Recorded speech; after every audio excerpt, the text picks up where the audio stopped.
Hi friends, இன்றைக்கி வீட்டில் phenyl எப்படி செய்கிறதுன்னு பார்க்கலாம். அதுக்கு 1 litre RO water, phenyl compound, lemon grass scent எடுத்திருக்கேன். கலருக்கு ஃபுட் கலர் எடுத்திருக்கேன். நான் ஃபுட் கலர் எடுத்திருக்கேன். நீங்கள் கெமிக்கல் கடையில் கெமிக்கல் கலர் கிடைக்கும், அது கூட வாங்கிக்கலாம். கெமிக்கல் கலர்னால் கலர் சேஞ்ச் ஆகாது, ரொம்ப நாளைக்கு அப்படியே இருக்கும்.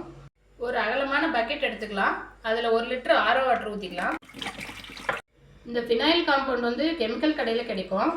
இந்த 1 லிட்டர் ஃபினாயில் காம்பவுண்டில் 40 லிட்டர் வரைக்கும் ஃபினாயில் தயாரிக்கலாம். இது குவாலிட்டியை பொறுத்தது. ஃபஸ்ட்டு குவாலிட்டி ஃபினாயில் காம்பவுண்டில் அதிகமான லிட்டர் ஃபினாயில் தயாரிக்கலாம். 1 லிட்டர் ஆரோ வாட்டரில் 30 ml ஃபினாயில் காம்பவுண்ட் ஊற்றிக்கலாம்.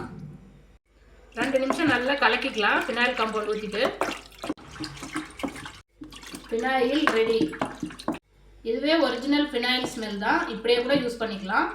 உங்களுக்கு எக்ஸ்ட்ரா தனித்தனி ஃப்ராக்ரன்ஸ் வேணும்னா உங்களுக்கு பிடிச்ச ஃப்ராக்ரன்ஸ் ஆட் பண்ணிக்கலாம். நான் இன்னைக்கு லெமன் கிராஸ் ஃப்ராக்ரன்ஸ் எடுத்திருக்கேன். 2 ட்ராப் விட்டுக்கலாம். கெமிக்கல் கடையில் நிறைய ஃப்ராக்ரன்ஸ் இருக்குது. உங்களுக்கு என்ன ஃப்ராக்ரன்ஸ் பிடிக்குதோ அதை நீங்கள் கேட்டு வாங்கிக்கலாம். கலர் இன்னைக்கு நான் லெமன் கிராஸ்க்கு green colour food colour add பண்ணுறேன். நல்லா கலந்து விட்டுக்கலாம். அவ்வளோதான், லெமன் கிராஸ் ஃப்ராக்ரன்ஸில் லெமன் கிராஸ் கலரில் ஃபினாயில் ரெடி. நீங்களும் வாங்கி ட்ரை பண்ணி பாருங்கள். இந்த வீடியோ உங்களுக்கு யூஸ்ஃபுல்லாக இருந்தால் ஃப்ரெண்ட்ஸுக்கு ஷேர் பண்ணி இந்த சேனலுக்கு சப்போர்ட் பண்ணுங்கள். தேங்க்ஸ் ஃபார் வாட்சிங்.